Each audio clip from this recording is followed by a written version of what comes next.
I want to say thank you from the bottom of my heart. I'm deeply humbled by the trust Londoners have placed in me to continue leading the greatest city on earth.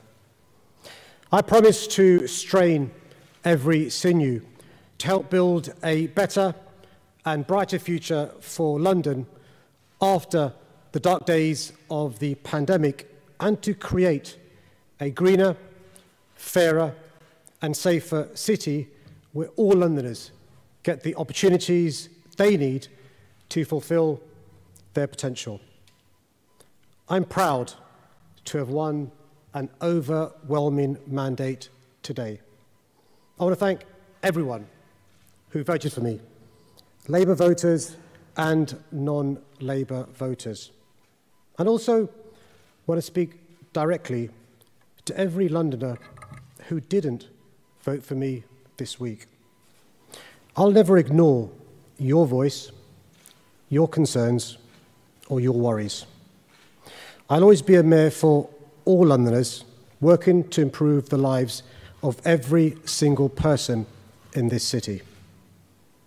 The results of the elections around the UK show that our country and even our city remain deeply divided. The scars of Brexit are yet to heal. A crude culture war is pushing us further apart.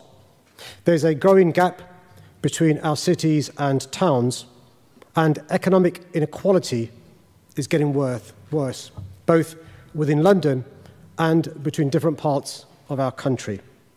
So as we now seek to confront the enormity of the challenge ahead, and as we endeavour to rebuild from this pandemic, we simply must use this moment of national recovery to heal those damaging divisions.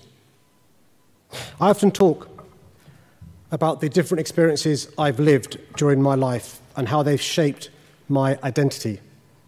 I do so because these experiences have forged my cast iron belief that there's far more that unites us than divides us. On a council estate, a working class boy, a child of immigrants, but I'm now the Mayor of London. I'm a Londoner through and through. This city is in my blood, but I'm also a patriotic Englishman and a Brit who's proud to represent this nation's great capital.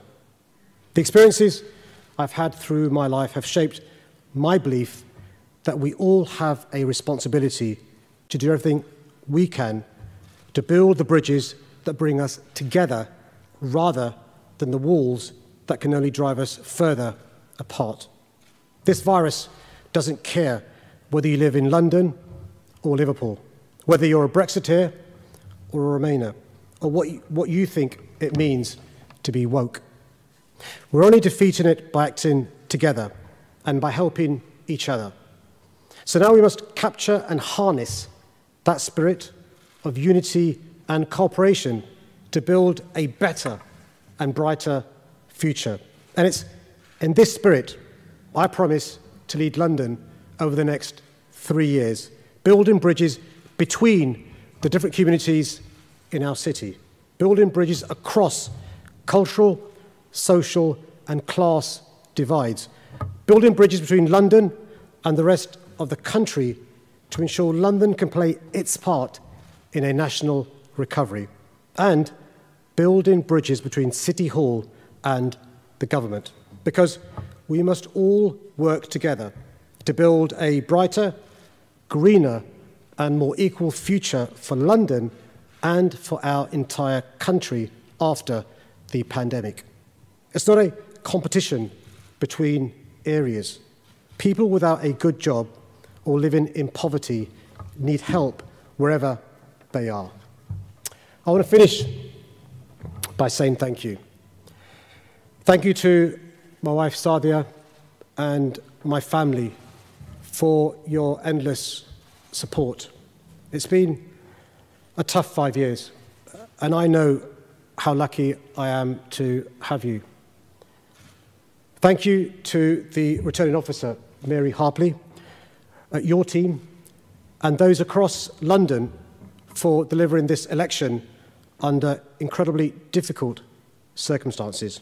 Thank you to the other candidates in these elections who put forward a positive vision for our city. And congratulations to those who've been elected to the London Assembly. Thank you to my supporters for all your hard work phoning Londoners, delivering leaflets and knocking on doors. You have been brilliant. And most importantly, thank you to my fellow Londoners for the trust you've placed in me once again today. It's a privilege to serve. Thank you.